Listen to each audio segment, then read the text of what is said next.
Hello and welcome back. So let's not fuck around, I'm going to get in quite quickly. The only thing I want to say before we get started is I think I was wrong last time I made one of these videos. I said I will not be doing this every month. It's just not true. I've just started watching loads more movies, so I think these are going to be out every single month. Sorry. But fuck it. Let's just get started. I kicked off this month with Brick by Rian Johnson. For some reason, it's almost impossible to find this movie anywhere in the UK, but I'm so glad that I did because I absolutely loved it. It's an incredibly well-rounded mystery with a great host of characters and a great story. I also think its angle on the way that crime and tragedy affect people is unique, not so much in what it says, but how it goes about saying it. Like, Tugger is a character just cracking under the pressure of what's been going on around him, and I don't think I've ever seen a character quite like him before. The opening scene of the movie is a great encapsulation of what that angle is, with the music communicating the sadness, the mystery, and the quirkiness present, and the edit starts stringing information together straight out the gate. The trail of clues in the movie were a lot of fun to follow, which is really impressive because I'm a bit of a dumbass and I often miss stuff like that, so I usually find that part of most movies a chore in some ways. Now real quick, let me introduce you to the man who got me to watch this movie in the first place. This is Roland. Roland is a big boy, and he likes three things: lifting weights, fucking bitches, and good dialogue. And let me tell you, when he recommended this movie to me, he was all out of weights and all out of bitches. This dude would not shut the fuck up about how good the dialogue in this movie apparently was, and I have got to give it to him. The dialogue in here is straight up fucking juicy. I think it's a standout in dialogue on the level of a Robert Eggers or Wes Anderson movie for the use of terminology, because Rian Johnson didn't just research and apply a unique dialect, he used it in conjunction with more modern language, which is really impressive, especially for how natural it sounds. I think what really sold me on this movie though is the ending, which I'm obviously not going to spoil for you, but I do think it's a 10 out of 10 ending, and the thing I love about it, which you can skip by going to this timestamp, is that it takes all the details that you thought the whole time were just developing the story and changes them into something that instead has something to say about these characters. In summary, I loved it a hell of a lot, not as much as Knives Out, but I do think there's an argument to be made that this is the better film between the two. Next, I watched Bodies, Bodies, Bodies, and I fucking loved it. Apart from some times when I wished we knew more about the main character, I don't think there's a single thing wrong with this movie. Helena Rain had a very promising concept for a satirical horror movie and executed it in a way that does everything it needed to. Firstly, this movie is laugh out loud funny and only gets funnier the further into the movie you are. It's the funniest film I've seen all year, and it's not funny because of any Hollywoodized running gags or exaggerative visuals. It's funny because it finds a way of forcing these characters into situations that highlight the silliest parts of being in Gen Z or Z, which for any that don't know is what the movie is really about. I also love how when it lends itself to cliches, it does it in a way that's believable rather than pulling some random bullshit out of nowhere for forced drama. Bodies, Bodies, Bodies is properly clever and informed. This could have been a misjudged train wreck in the wrong hands, but I think they knocked it out of the park for achieving something this fresh and this effective. After that, I watched Before Sunrise by Richard Linklater. Just an absolute indie classic, and one that I've been personally looking forward to for a really long time. I was really hoping to absolutely adore it, and I didn't, but I don't feel disappointed either. This is a dialogue movie, and I think some of the stuff included here felt irrelevant in the face of what the movie is trying to explore. Like, this is a movie about two people falling in love. Surely there's better stuff they can talk about than reincarnation and philosophy. It's not so much that these conversations were bad, they were interesting, but I think every minute counts in a movie like this, and to spend so much time on conversations that, to me, don't have very much romantic subtext seems like a missed opportunity. There's also a decision that the two characters make together toward the bridge into the third act, and I just wish they'd made it sooner in the film. It gave the third act a lot of the urgency, and I could almost say conflict, that the earlier parts of the film were missing, so I think it would have made sense to place it sooner. Knowing what I know now, I'm sure it'll make the rewatch a lot more engaging though. And obviously I do think Before Sunrise has a lot going for it as well. This is a movie about notions and ideas, observations that Jesse and Celine have made about the world and themselves, but perhaps never felt comfortable sharing with anyone until they met each other. I find this frustrating as a lot of them aren't given the opportunity to be properly expanded and explored, but the notions themselves do mostly remain beautiful and pretty powerful at times. The beauty of them is how they reflect so honestly who Jesse and Celine are and create two characters that are actually incredibly layered and well thought out. And the beauty of the entire film is the way that it communicates its ideas essentially by glimpsing inside the deeper psyches of these characters, which is exactly what I hope to do with the films that I want to make. Then I watched The Wolf of Wall Street, and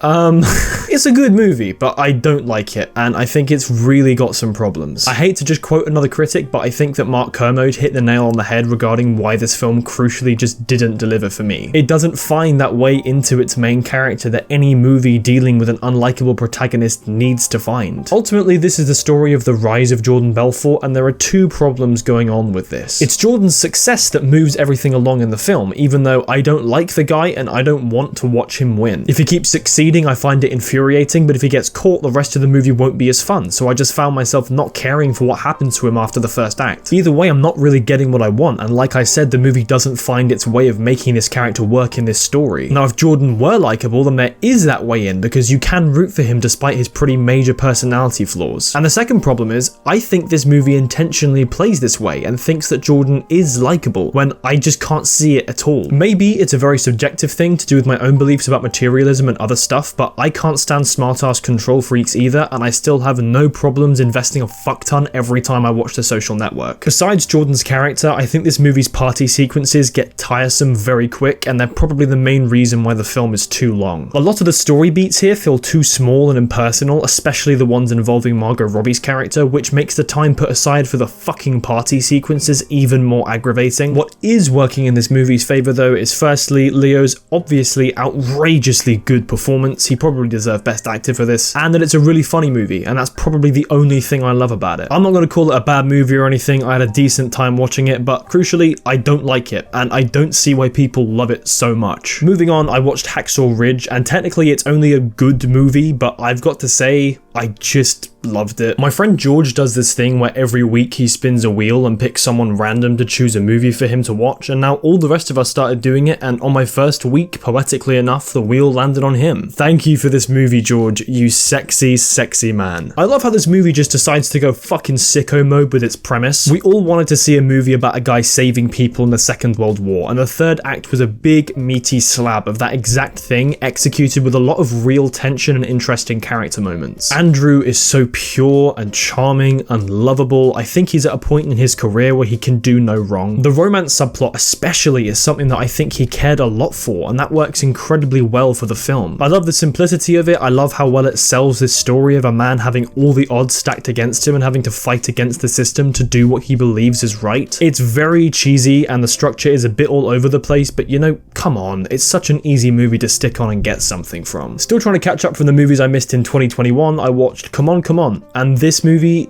is so lovely. I think this movie's got the best child performance I've ever seen, and I'm not exaggerating. This little fucking legend, Woody Norman, was 10 years old when they shot this movie, and for anyone that has seen it and doesn't already know, he's British in real life, despite his character having an American accent. This crazy little bastard put on a fully convincing American accent amidst a dramatic performance that was so good he held his own against Joaquin Phoenix at the age of 10. I am astounded by how talented this kid is, and he carries so much of what this film is trying to do. I spent a lot of it trying to rack my brain around exactly what these two characters had found in each other, and in that frustration, I started to think that maybe the film itself wasn't entirely confident in what it was trying to say. But the ending wraps everything up so gracefully and so completely that in the final 10 minutes, I just got it. It's shot astoundingly and has such a genuine artful quality to it that is breathed into every element of the film, and the role that the establishing shots play is nothing short of genius. Then I watched American Beauty for the first time, and I'm not gonna bullshit you, straight up, it's one of the most amazing movies I've ever seen. Like, without the need for a second viewing, this is already in my top 10, ever. And I know I'm late for the party, but now that I've got to the party, I'm not gonna not drink, you know? I think a number score is incredibly powerful, and so I very rarely give out 5-star ratings. I've only given 13 movies a 5-star rating if you include Inside by Bo Burnham as a movie, and American Beauty is one of them, and I'll tell you why. It's because American Beauty is a perfect film. It's incredibly funny, the characters are so fun to watch and so interesting for who they are and for what they reflect about one another. It has some of the best structure I've ever seen, so much so that I was hooked in literally the first minute. As well as that, it's also an exceptional cinematic experience. So much of the storytelling here is done on an expressive sensory level, which I think will always be my favorite kind of cinema. Every time those petals were on screen, I just... fuck, man. The pure entertainment value is ridiculous, and I think it's second only to the ideas that the movie has. Your 2001s or Tree of Lives are films that whip around all the different corners of the human experience to paint their picture of what existence is, whereas this film is quite contained and uses more specific themes but in a way that organically applies to the feelings of depression and frustration that a materialistic society has made most of us face in our lives. I think it's the ultimate statement on what life is and the beauty to be found in the subjectivity of it, and it's one of my favourite films, and watch it. Next up, in preparation for Crimes of the Future, I watched Videodrome by David Cronenberg, and I loved it. I was not into it for the first 15 minutes or so, but as soon as it kicked off, I was locked in. It's such a unique style of horror that is every part as over the top as it is grossly uncomfortable. I have subtracted points for the lack of any real depth in the characters and some minor pacing issues toward the first act, but this has some of the most interesting ideas I've seen a horror movie try to tackle. If you want a basic idea of what I think it was about, check my Letterboxd review, but the ending of this sent my mind reeling, and the more I think about it, it just gets more and more clever. I could definitely up my rating for this in the future, and I think I'm destined to come back to it many times. Then I watched Don't Worry Darling, and oh boy. I might be the first to say that I actually liked this movie. I might be a bit biased because Booksmart is literally one of my favourite movies ever, but even though I know it wasn't particularly good, I still liked it. It's an easy watch. I love the design, I love the acting, I loved the slow burn horror tinted downward spiral, and I loved the third act. There is just so much wrong with it though, and I'm very happy admitting that. I mean, firstly, the ending. What the fuck? Is this allowed? What the fuck? Is that allowed?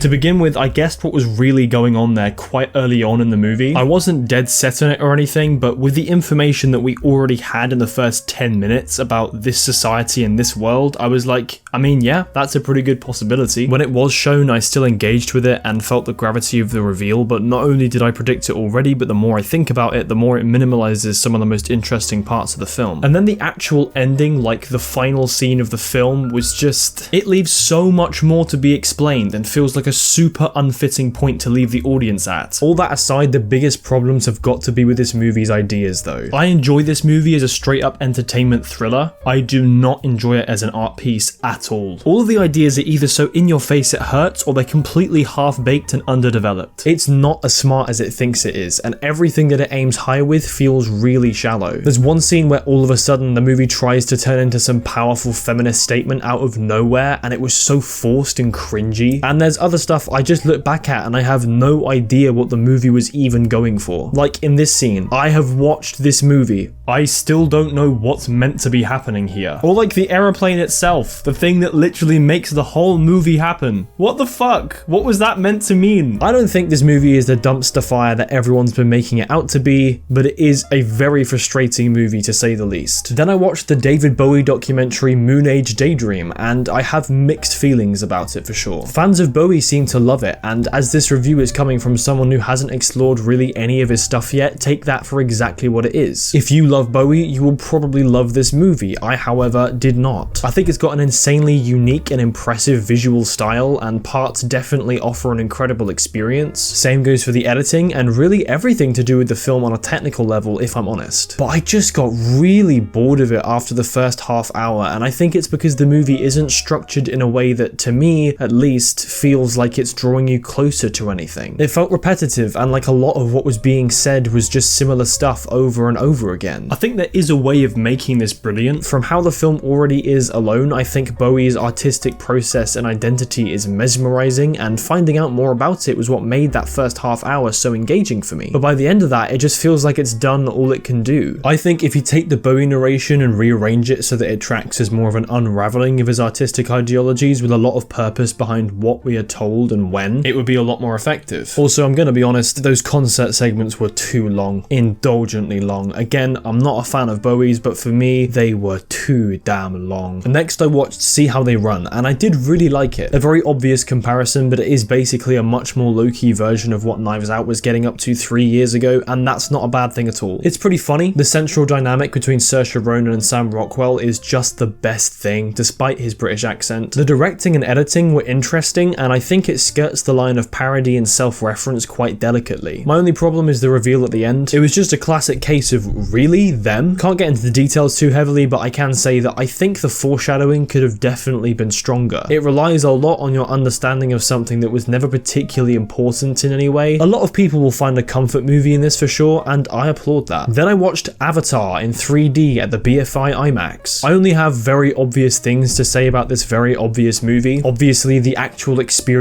was insane, but there was still the question of whether it would hold up or not after 13 years. It was my first time watching the film, and I did really enjoy myself. Pandora is very immersive, and I think there were some very aptly made stylistic decisions that helped better communicate the intentions of the film. In The Lord of the Rings, for example, all the creatures are given their own name and their own function or defining traits, but to accentuate the experience of getting lost in the world of the film, Avatar doesn't need to explain anything to you, and similar to Jake, you just experience it on an emotional level. Neytiri was probably the best character, and the facial animation on her stood out as being extremely expressive and natural looking. The villain was an awesome surprise, and the way he was written was very clever and effective. The narration in the second half became too much, and I feel like a lot of what it was trying to communicate would have got across a lot better without it being there at all. Not much else to say, but watch it on the biggest screen you can. It is Avatar. And to finish off the month, I saw Wild at Heart at the Prince Charles Cinema in 35mm, and I mean, god damn. I'm so happy to finally get a chance to talk about a David Lynch movie on this channel. One of the things I love most about David Lynch's films is how when you see them in a theatre, the whole audience just look around at each other to see everyone else's reaction after the credits roll. What a fucking ride this was. David Lynch's funniest, horniest, and dare I say, most entertaining film. The main thing that makes this so different to his other works is how wrapped up I got in the story. Usually I'm focusing more on what the elements of the story are trying to represent when it comes to David Lynch, but honestly, I was just here for Sailor and his peanut, and I wanted nothing but the best for them. It's doing something more spontaneous than any other Lynch movie, and the darkness to be found here is more concentrated in particular moments when most of his other films have it pretty spread out. At the face of it, it's less complicated than something like Mulholland Drive, but the ideas that I interpreted here are some of my favourites in this director's body of work. I think it also makes great choices about what to show and what not to show, because even though this is one of Lynch's more straightforward films, it is still crucially a mystery, and I love how we can maintain that using a filmic language that differs with all his other projects. With every new film of his that I watch, he seems to find that perfect balance of keeping certain familiar motifs and mechanics whilst reinventing himself on almost every other level. Wild at Heart's character writing is amazing too. Sailor is so hilarious and wholesome with a strangeness only this director can tackle. Bobby Peru is an absolutely horrific madman who I almost didn't want to be on screen because of what might happen when he is. Lula is less entertaining at the face of it, but probably the best character in the film. She has some of the best lines in it, and this is the one Laura Dern performance that for me sticks out from all the rest. There's a moment when she's talking about her admiration for Nicolas Cage's cock, and it's funny, but it's also genuinely romantic at the same time. I think Wild at Heart has a lot to say about the steaminess of young relationships and how the sexual part of these relationships inform the strong emotional attachments that keep them going. I think it's about fear versus love. I think it's about what's right and wrong with the American fantasy of socially independent romance. I think it's about a lot of things. I'll have to mull it over, but it's between either this or Fire Walk With Me for my favourite Lynch film, which I'm planning to watch again in October, so maybe I'll give my answer in next month's diary. And hey, that was everything I watched in September. Leave your thoughts on these movies below, especially the newer releases that you might have seen. Thanks again for watching. There'll be more diaries and video essays on the way very soon, and I will catch you in the next one.